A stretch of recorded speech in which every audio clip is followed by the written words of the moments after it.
And today we're talking about everything that's going to help you level quickly for whenever we do have the next wipe, or if you're a new player. We're going to cover topics like big picture tasking, which is doing a lot of tasks at once so that you can, not be stuck on something for 2 or 3 weeks. We're going to talk about things that slow you down, like doing dead end tasks, as well as covering everything that I wish I knew when I first started playing the game. So let's hop in, guys. Now, no matter if you're a new or a veteran player, the tips you learn today will help you save a lot of time, which is especially helpful if you don't have a lot of time to play. Not everyone enjoys the progression and speeding through all the tasks. I understand that. You play the game the way that you want to. However, if you do want to level fast with this next upcoming wipe, whenever that is, we're going to talk about all those things here. I made a series this wipe on my YouTube called Max Traders in 4 Days, which I took a standard account from level 1 to 42 in just 4 days. So this is going to apply all the strategies that we're going to talk about today, but in raid. If you want to see that, that'll be spammed in a chat as well. Guys, if you're ever stuck on a quest, you can always Google the quest name followed by the EFT wiki, and it'll show you how to do the quest. Just a quick disclaimer though, after a patch, some quests might be changed, so the wiki's not accurate at 100% of the time. So starting off with our first topic, we have big picture tasking. Now, this refers to doing all the tasks in the game at the same time or from level 1. So we're not going to tunnel vision on just 2 or 3 quests that we have. We're working on the broad picture of all the tasks, because there's a lot of tasks in this game where you have to find items, so whether it be circuit boards or CPUs for either mechanic or different traders, and instead of walking past these items for 50, 60, 100 raids and not grabbing them, you can get them before you even need them. So once you get on these tasks, you can turn them in instantly. There's a photo on the wiki that shows you actually every quest item in the game that you need. It looks something like this. So this is every single quest item you need in the game. The quests are listed in sequential order. So for example, you can see at the top of Therapist, you need 3 Saliwas and then gas analyzers, so you can kind of visualize how far away a quest is from you. The items shown in green are the ones that you need to be found in raid. Found in raid is shown by a check mark next to the item. The items that are not highlighted in green are not found in raid, so you can purchase them from the flea market or traders. Notice how proper shotgun is highlighted not in green. So Rengawr will discuss later how to get this. A lot of players run out of stash space at the beginning of wipe and they don't know what to keep and what to sell. So there'll be a link in the chat for this picture. You can sell items that you don't need found in raid and buy them back later for space. Something like that, as an example, would be the gunsmith task. So none of these items have to be found in raid for any of these tasks. You can sell these guns early and then buy them back later, so you're not wasting stash space. However, things like the DVL and the RSAS are really annoying to get, so it's worth holding on to them so you don't have to go looking for them later. I also have videos on my YouTube for all the gunsmiths updated. They do change usually every wipe, and the wiki takes about a week or 2 to update them. So if you do want to see those builds early in the wipe, that will be on my YouTube. We'll spam a link for my gunsmith for this wipe. Now, with all this in mind, using this photo, you can now visualize all the items that you're going to need for your tasks as you're going through. So you can look at your stash and say, I don't need this, or I need this later on. It doesn't be found in raid, I can sell it now. So you're not getting on a quest where you need to find 5 T-plugs, and then you're looking for the T-plugs when you get on the task. You're getting them beforehand so you don't waste 20, 30 raids walking past items that you do need. Saves you a ton of time. Now, moving forward, we have pairing up tasks. This is a pretty simple method to saving you time, and you're pretty much doing all of your active tasks at once. So you're going to go to maps where you can do 3, 4, 5 quests all at once, and you're not trying to go to maps like customs where you only have 1 map at a time or 1 quest. You're going to go to interchange with like 4 or 5. It sounds like big picture tasking where you're pairing up tasks together, but the difference is big picture tasking refers to like doing quests that you're not on yet and to save you time, and pairing up tasks refers to more so doing tasks you already have active right now.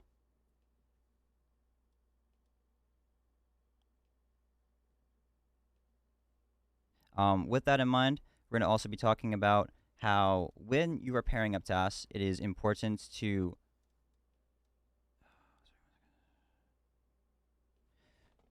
so when you pair up tasks, it's important to make sure that you are going to maps where you have all these things together, and you're not doing just 1 or 2 tasks at a time. You're just finishing up everything that you can do. So when I'm doing quests early, I like to pair up things like scav kills with getting early keys, so I don't have to wait, 10, 20, 30 raids to get all that done. It lets me unblock things. Sometimes when you do get stuck on tasks, which happens to everybody, it's important to not tunnel vision on the whole being stuck on task thing. Sometimes you're stuck on a gas analyzer or needing a certain key. What I like to do with this is work on as many tasks as possible while also trying to unblock myself. So whether it be like a flash drive or a key or, I don't know, needing a shotgun, whatever the item is, try to get that item while you're also pairing up tasks and getting items for future tasks all at the same time. You're tying this together so that even if you are stuck on one item, you can still make progress later on. And yeah, like Rengawr was saying, I really like pairing up my tasks because it helps me be more efficient with my quests. If I had, for example, like one quest on customs and five quests on interchange, I want to go to interchange because it would be like most efficient for my time. Also, just a quick side note, before you load into a raid, make sure you have all the keys because it's really annoying that you have like that you need to go to five different places and you forget the key. You can incorporate this strategy even further into your gameplay by trying to save out quests on the same map so you can do them all at once. We'll talk about this early as well, where I pair up my tasks early in a way. So the order is always different for doing your tasks. You don't do them in the same way every single time because of the RNG and being stuck on different tasks. But I like to set up my first 10 tasks in a certain way so like I get through them in a really clean manner. You can do any way you like to. We'll talk about that in a bit. But let's hop into dailies and weeklies. So daily tasks are unlocked at level 5 and the weekly tasks are unlocked at level 15. These tasks highly speed up your progression in the game. Um, the weekly tasks are a lot more difficult, but the rewards are also higher. Um, these quests are unique to each player, and they help speed up your progression, but I wouldn't try and tunnel vision. Try and go for the tasks, or I personally like to go for the tasks that are in my way, if that makes sense. Like, I can do them easy, like kill 5 scavs in customs or something like that. It's also, if you look here at the bottom left, the replace task was recently added to the game, where you can re-roll a tasks if you spend a little bit of rubles or euros, and you can get a new one. Once you reach level 46, the rewards on the dailies and weeklies greatly increase. So, you can get up to 1,000,000 XP per week just doing dailies and weeklies. So they're a very good tool to help you speed up your progression. What's nice about dailies and weeklies too is that they don't lock you behind anything. They come and they go, and there's no like requirement to doing them. So you can weigh the pros and the cons. Do I want the XP? Do I want the reward? Maybe there's a key that you get from a weekly or a daily that isn't actually, the time putting into the daily isn't that great, but you do get a key for a quest maybe or an item that you could use to help you advance the progression. If you do Mhm. want to end up reaching the super high levels when you get to 46, like if a said do the dailies and the weeklies because they do help you out a lot to gain those little bits of XP. So, I'll also add the failing a daily or a weekly does not give you any penalty at all. nope, so you can feel free to ignore them if you do not feel like they're worth your time or if you don't want to. So, with that, we're going to talk about avoiding dead end tasks. Now, this is something that I used to not do when I was new to the game, and I feel like I save a lot of time now that I avoid these tasks. So, a dead end task refers to a task that does not actually go anywhere. So, there are tasks in the game where when you finish them, they're like the last part of a quest chain. So, it's okay to not really focus on them if you think the benefits don't outweigh the costs, because there's not really like great reward for finishing it. You just get the quest done and there's nothing else after it. So the way that I do this is there's a early quest from Prapper called Shootout Picnic. You have to kill 15 scavs on woods, and this quest doesn't actually go anywhere. It just ends right there, and you get a little bit of XP, and that's it. But I don't like doing it early because you're just wasting a lot of time, or I guess investing a lot of time into a quest when you could just pair it up later because there's like 30 kill scavs on Woods quest. So why do it at like level 5 for me when I could do it at like level 30? That's how I like doing it personally. With that in mind, you could do this with a quest like Stir Up, which is you have to get the 3 PMC pistol kills. I don't even do this task personally because you only get XP for it and it doesn't unlock any quests, and then it's also not required for Kappa Container. So I don't like to put my time into investing into it. You can do it passively if you want to. These are things where you have to like weigh your pros and your cons. Do you think it's even actually worth it? But yeah, that's what I would do. Is just think, do you actually want to do these tasks? Now it's weird to know which tasks actually go to certain places. If you look up any task name called by EFT Wiki, in the top right you'll see a photo like you see on the right side of this slide. And if it doesn't lead to anywhere, you see it leads to where it's circled. If this doesn't lead anywhere, it's a dead end task. So you can decide maybe I don't want to do this now. I'll pair it up later, or I'll worry about it passively. But I'm not going to focus on dead end tasks myself because I do think you save a lot of time if you do avoid them, and that is one of my biggest things. Is I like to avoid shootout picnic. Even same thing with search mission too. I do that one just whenever I spawn by the camp. I don't like going my way for it because same thing doesn't actually go anywhere. But that is how I end up taking that. Yeah, I personally still don't even have search mission done. Um, with that in mind, we're going to go to the next slide. So I consider myself as a PvP centric player, and early on, my main focus is avoiding PvP and getting tasks done.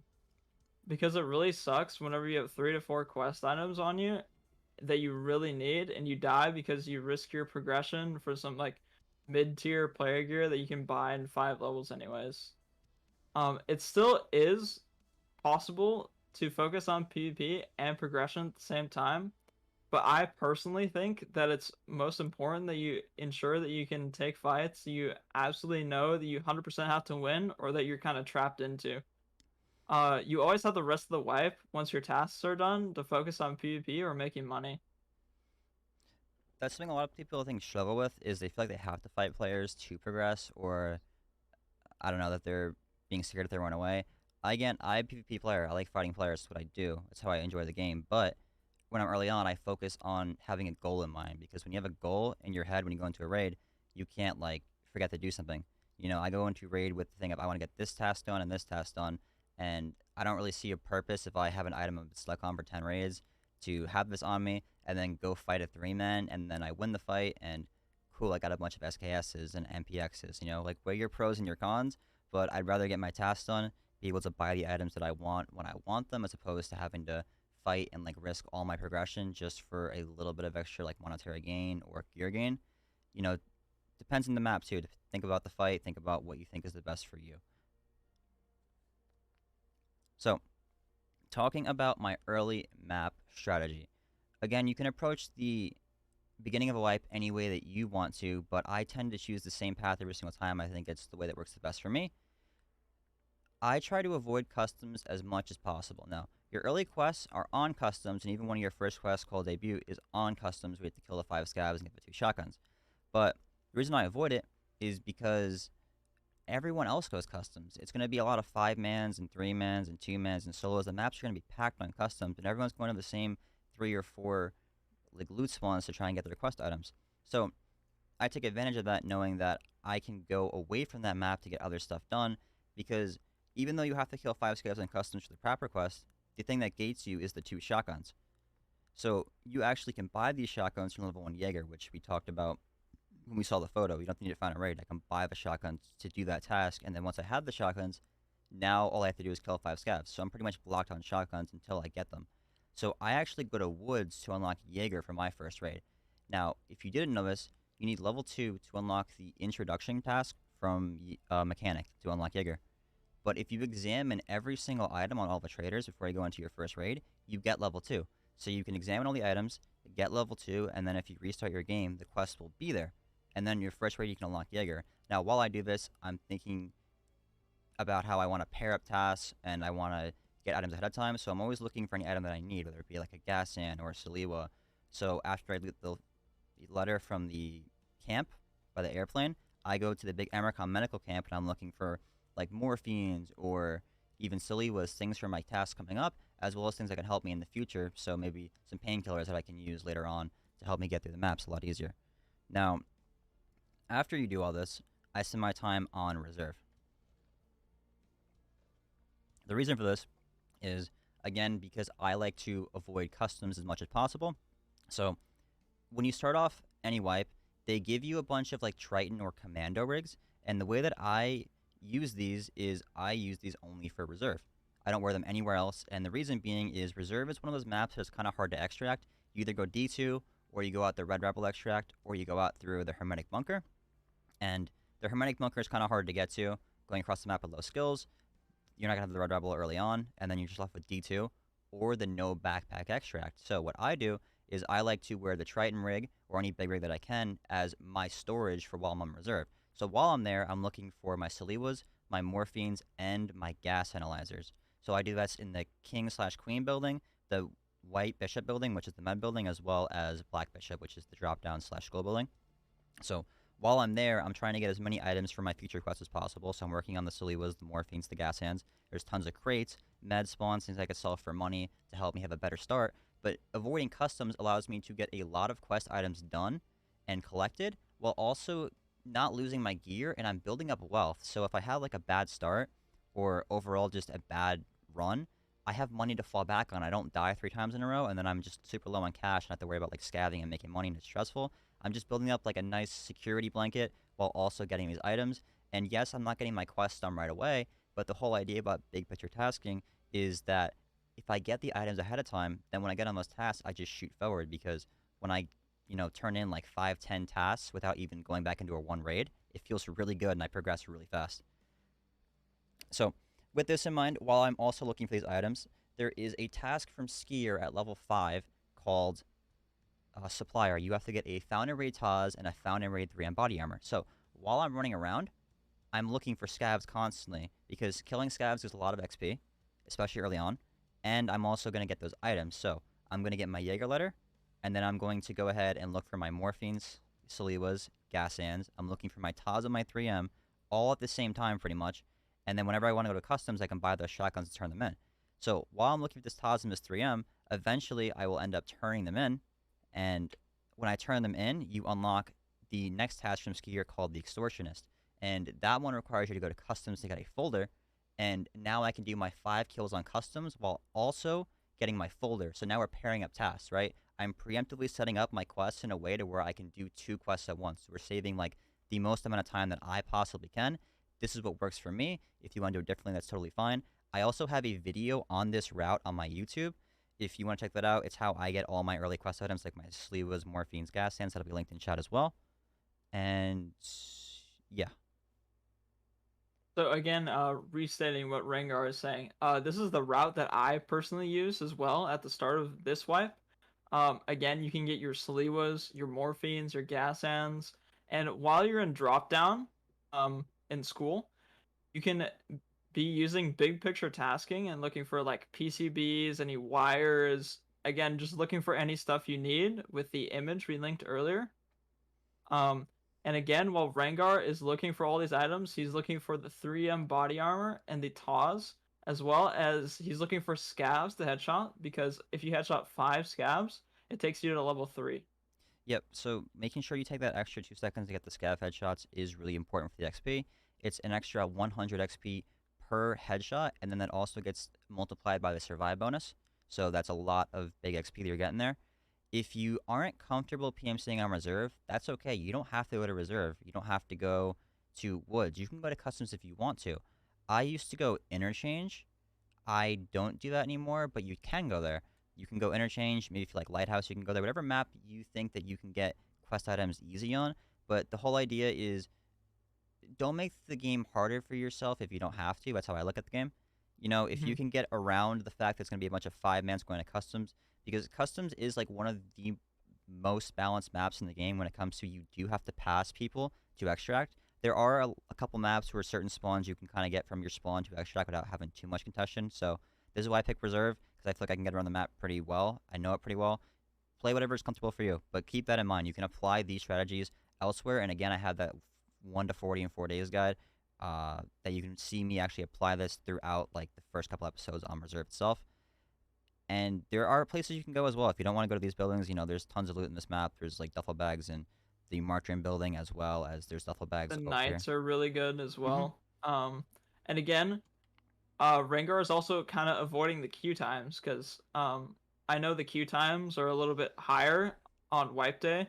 So if you're having trouble getting into customs, you can go into reserve or whatever map you like. Maybe that's lighthouse or shoreline or whatever. as well as Rengar's avoiding all the groups, because the groups are really annoying on wipe day. I play the game solo on wipe day because it's hard to sharing like Saliwas with 5 or 4 people. It's a lot of Saliwas to find. So I play solo to make it Mhm. easier for myself, but it also is harder versus teams. So with that in mind, that's why I do that. You can also scav on these maps if you want to, but keep in mind again, scav queue times are usually super long early wipe as well because everyone else is trying to scav, so they don't lose their loadouts.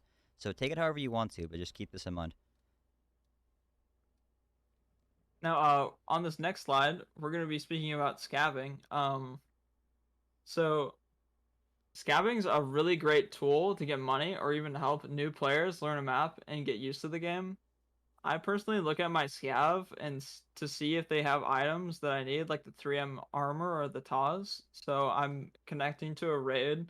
I'm disconnecting from the raid or connecting to a raid, seeing what I have in my inventory, see if it's any good, and then DCing to burn my scav basically.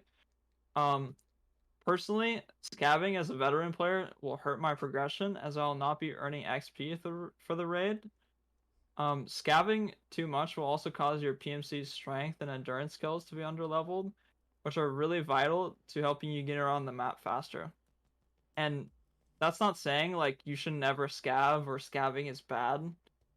But I personally believe that you should do it in moderation with your PMC. So because there is like such a thing as too much scabbing, right?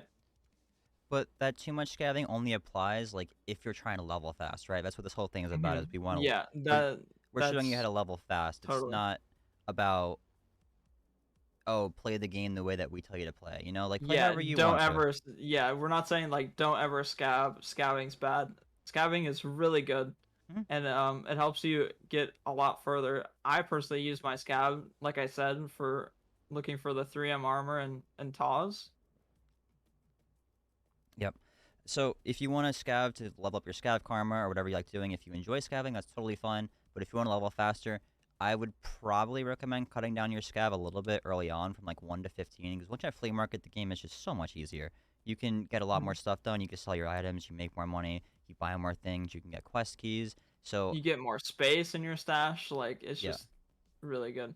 one of the main reasons too that the scav hurts your progression, it's not just like the actual skills like endurance and strength and all that stuff. It's the fact that things that you kill don't actually give you XP. Like your scav has his own XP separate than your PMC. So if I kill like a couple PMCs, that's a lot of XP. Like you said earlier, it's 5 headshots for level 3. So you can consistently get like 5 to 10 kills that are headshots and like keep leveling up, which helps you get to 15 really fast.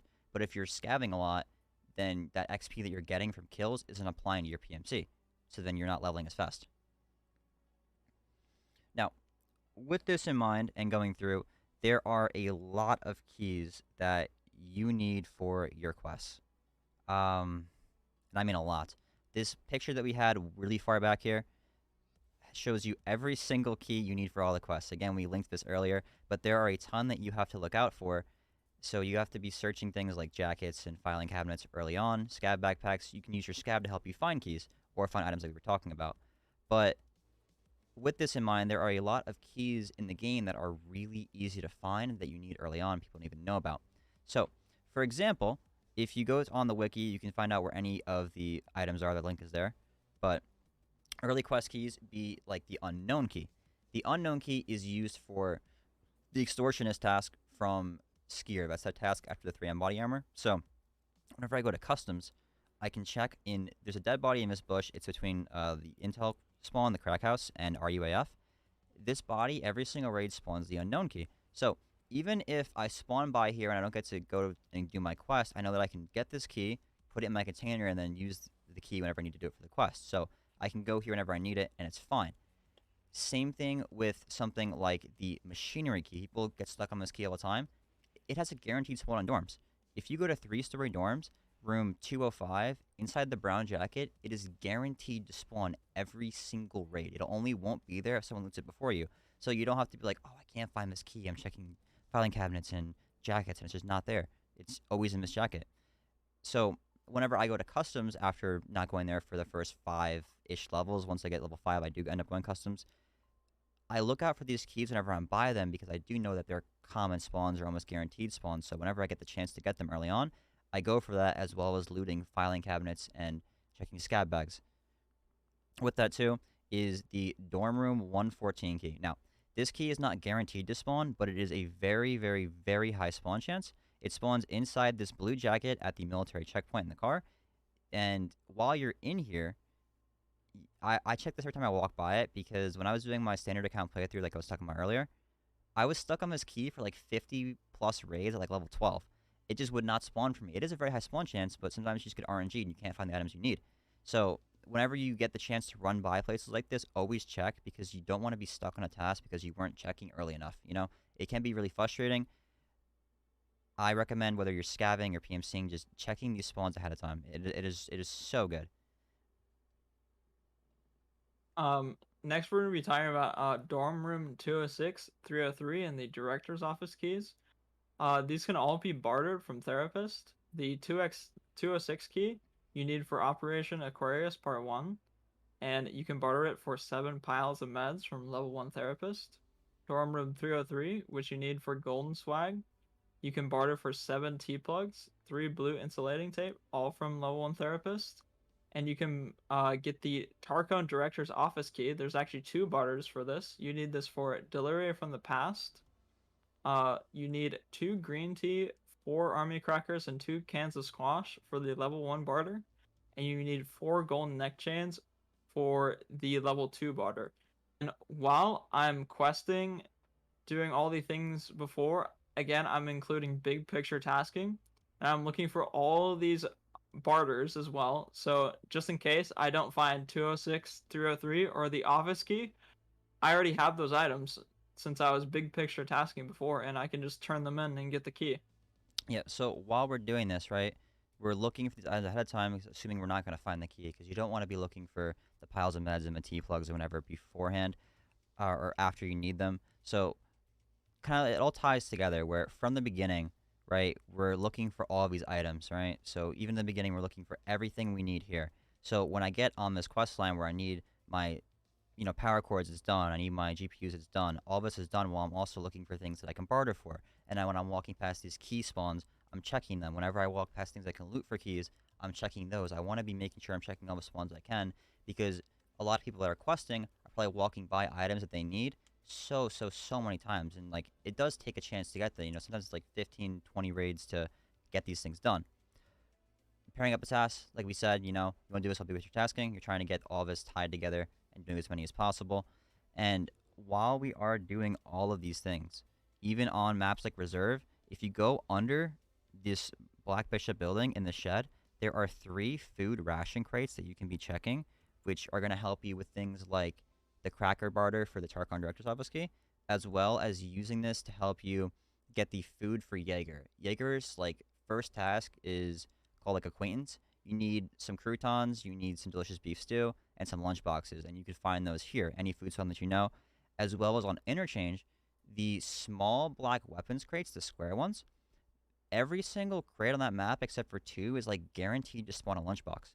There's like one in the back of Gosham that doesn't do it, and then there's like one under a staircase that doesn't do it. But there's one box by Emercom that always spawns it. There's one in a generic that always spawns it. So I get my lunchbox on Interchange if I can't find them because they are super common spawns.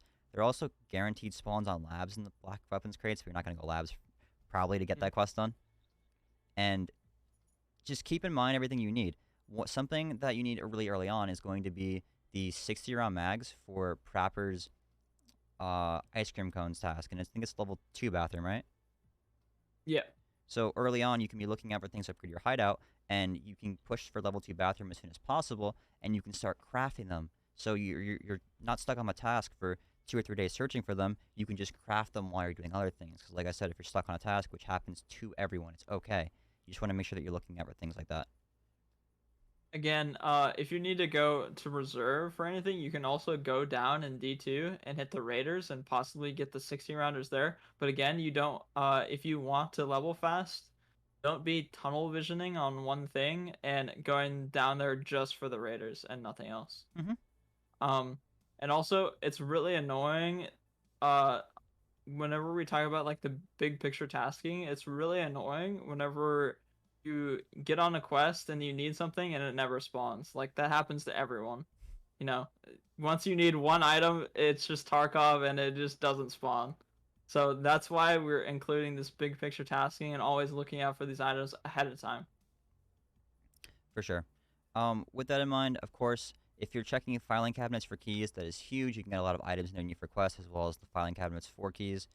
But these only spawn the dorms keys and the Tarkon director's office keys. So if you need things for whether it be shoreline or interchange, for example, they either are going to have their static spawns that you can look up on the wiki, any quest name or any key name, look it up. It'll tell you on the wiki where it spawns, as well as you can be checking scav backpacks and jackets. Jackets can spawn pretty much any key, as well as the scav backpacks, or you can be scavving to again like cycle your scav. I will sometimes, if I'm stuck on a key, I will run to factory on my scav and just quick extract because I want to see if I got a key that I can use on there. If not, maybe get some gear and I'll move on from there. Mhm. Anything else that we missed, or do you think we're good?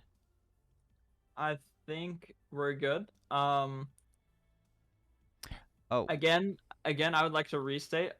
If you guys want help or you wanted to become a Sherpa, click the link in the chat that Applesore spammed mhm. to join the Discord to get more info. Perfect. Okay, so with that being said as well, before we hop into some Q&A, something I forgot to mention earlier is that Peacekeeper is a really good trader to get level 2 really fast because he does not need any rep to level up. It's just the money spent and the level. So once you're level 14, you get access to some actual decent like full auto guns. Like you can use an MPX and it's not too much recoil. If you like that, I'm not the biggest fan of it, but it's there if you want it, as well as level 3 armor and helmet. So something I'd look out for is if you don't normally get Peacekeeper leveled up early on, you can do it as an option. But Is the RFB level 2 Peacekeeper? they moved it. It's level 2 skier now. They moved it. It's level 2 skier now. But you Okay. get M80 from level 2 Hmm. Peacekeeper, which is also a really good round. Yeah, that's also a really good round. So, with doing some Q&A, how would I complete a quest in one raid if I die 2 minutes in? Well, that happens to the best of us, and if you watch my leveling series, actually, I show a lot of the raids where I do die. And it's kind of about being persistent throughout the raid. It's okay if you die. Like, dying doesn't necessarily matter too much in the long term of things. Like, everyone dies in this game. Doesn't matter how good or, like, new you are. Everyone's gonna die. Yeah, I have 2,000 deaths like this wipe alone, and like who knows how many in like the span of Tarkov. So like Yeah. it's okay to die. The thing is, like we said, it's avoiding the PvP and like focusing on the survival. You know, if you're trying to be alert and listen out for other players, so if you hear like a bunch of shots far away and then you hear them getting closer to you, you probably should get out of there, especially as a solo player. You know, try and do that. I know sometimes you get shot out of nowhere and it's annoying. You die to scavs. Like these things do happen. It's about like being persistent, and you are gonna die with things you need, or you're gonna have like annoying deaths, and that is okay. But it's really important to like, you know, but yeah.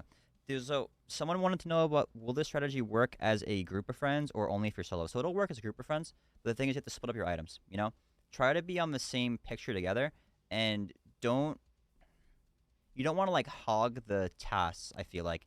It's really good if you're playing in a duo or let's say a trio and you don't want to all finish your like Saliba task at once in my opinion. If you don't have any but your friend has two, like if you want to be a homie and level fast, if you give him the other Saliwa, like he'll be on the next task so he can still progress while you're progressing and then vice versa. Like because you gave him the Saliwa, maybe he'll give you the shotguns or he'll give you the flash drives, right? You guys like trade it that way. So if you guys are on like different spots but kind of in the same spots, so if someone's like, I got your last flash drive, boom, all right, well, here's the Sliwa, so you get that done, and then makes your life a lot easier. And again,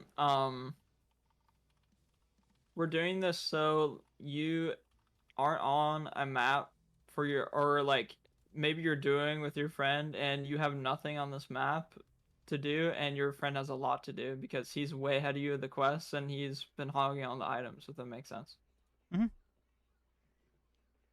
Exactly that. And if you guys have any questions about all this stuff, we will be live today. We'll be doing that as after this, and this whole thing will be on YouTube on my YouTube as well.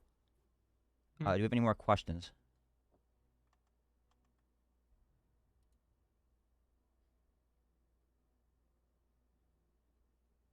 Yeah, you can't drop keys for your friends anymore. That is true, but you can still like key the rooms for them, right? If you're playing in like a 3 or 4 man, you can still key the rooms for them. So that'll be, you know, there's no problem with that. Fishing is, all right, I think that is what do you consider efficient order? Okay, so the thing about the efficient orders, right, is I could give you like a written list, right? I can give you a list and say this is the order that I wish I could do all my quests in every wipe. But the thing is I'm gonna get stuck somewhere. Like this wipe, I got stuck on that 114 key for like 50 raids. That has never happened to me. I've been playing this game for 3 years, like my seventh wipe. It's never happened to me before. I get stuck on gas sand sometimes. I don't get stuck anywhere sometimes. So it really just depends on where you end up getting stuck. It's going to change every time. It's more so about applying these principles, right? You go, okay, I have 5 tasks on this map. Let me apply this. And then it's like, okay, I'm really stuck on this item. Let's say it's a flash drive, but I have like 3 reserve quests. Well, I could go to reserve. There's a lot of filing cabinets there. I could loot my filing cabinets. I could do my reserve tasks. And if I don't get the flash drives, at least I still got the 3 reserve tasks done, right? It makes your life a lot easier. And again, going to reserve, you have filing cabinets there, you have safes there, and you're getting 3 of your quests done. So again, you're not tunnel visioning on the quests, and you're still progressing, if that makes sense. Mm-hmm. I remember this wipe with the gas analyzers. Me and Rengawr were both stuck because they were spawning in places that we weren't really used to, and we adapted to that by going to maps that we knew that spawned them that were a little bit like they were spawning in drop down, I believe, and me and Renga had some reserve quests, so we were going there, checking drop down for the gas analyzers, and continuing on.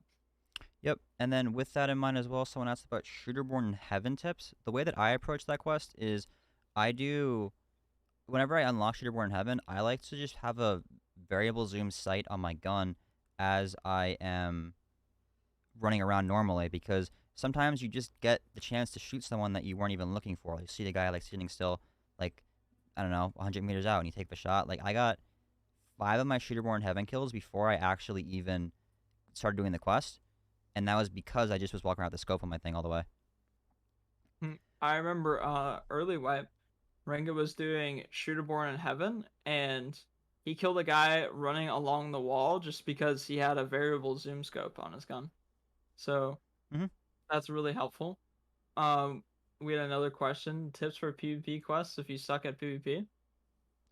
So the way that I would answer that is if you are stuck on PvP tasks, that's okay. It happens. Like early white PvP is really just it's really brutal, you know, especially even like lower level. You don't have the best weapons or ammo or anything. You got to use what you're comfortable with. So whether it be a shotgun, find a gun that you like to use. It doesn't matter really how good it is. Just what are you comfortable with?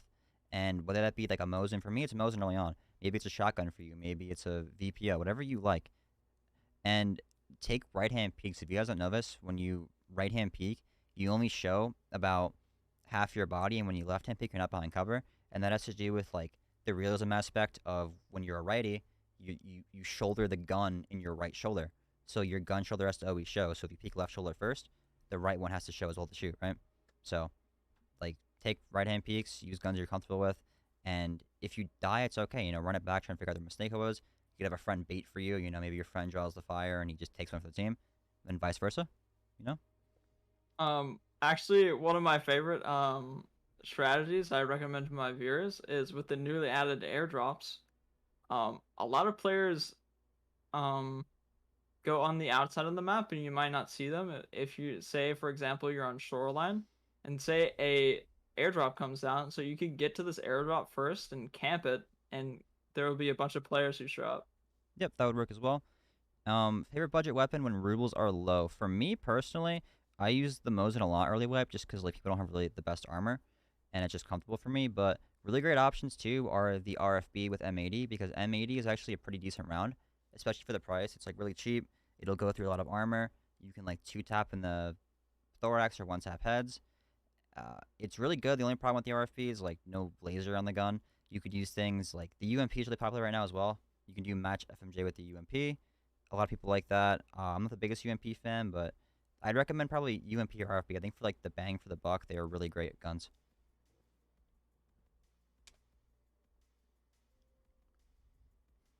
I'd also like to add the RFB can pen up to class 4 armor, and it does 80 damage, so it 2 taps thorax. It's really good Mm-hmm. early weapon.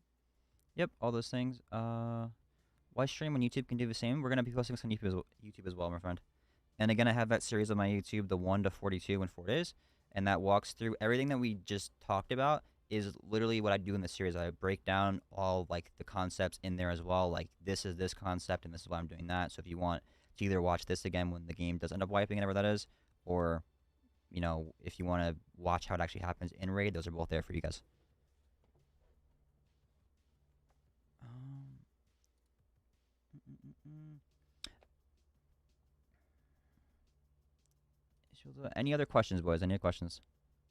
Any other questions?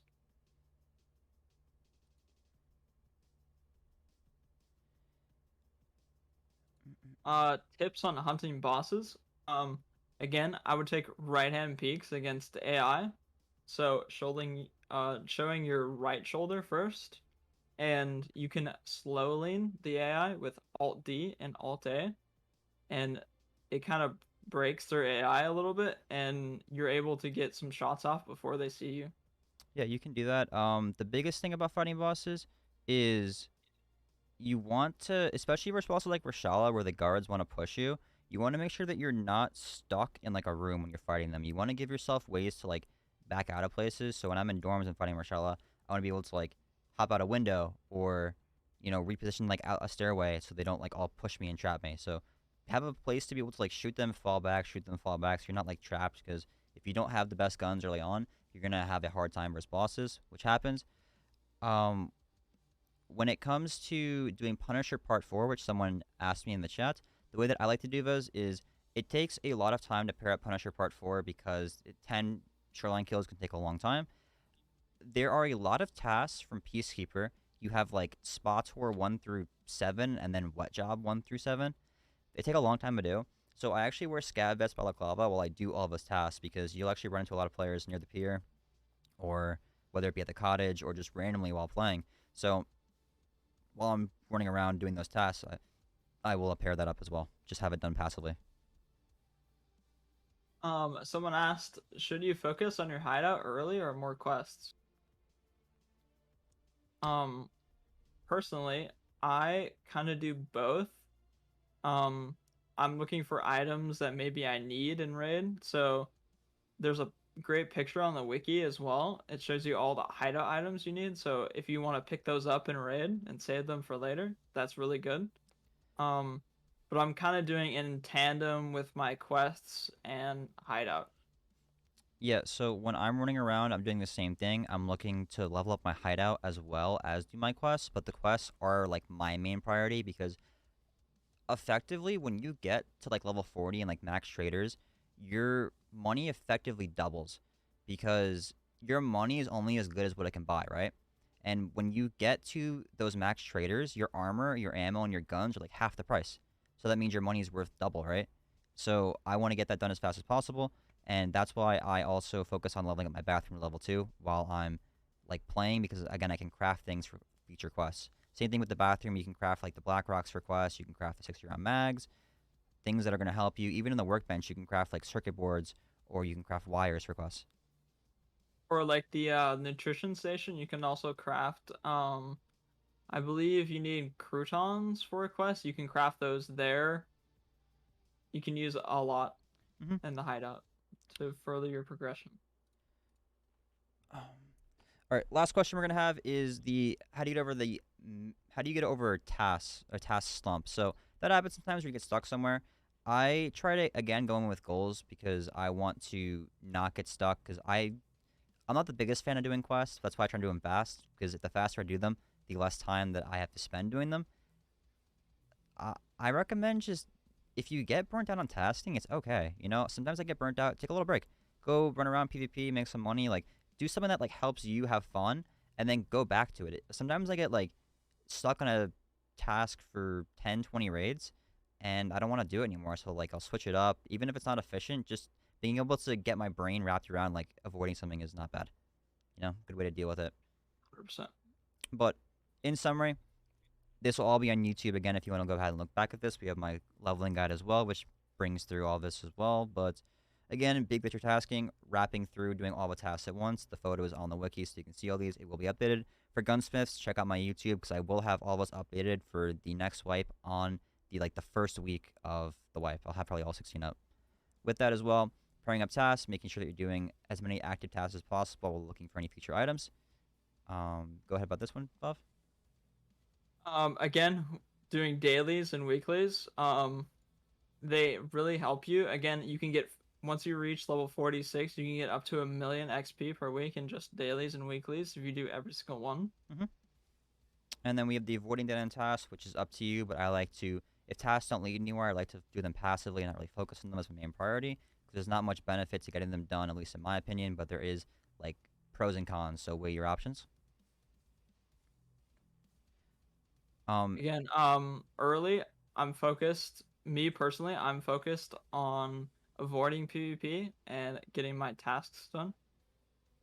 And then early map, I like to unlock Jaeger first, get my shotguns for the task. I'm going to other maps that aren't customs to get my Salivas, Morphines, Gas Sands, get those quests as soon as possible. Once I'm like level 5 and get my first skier task done, I like to go ahead and go to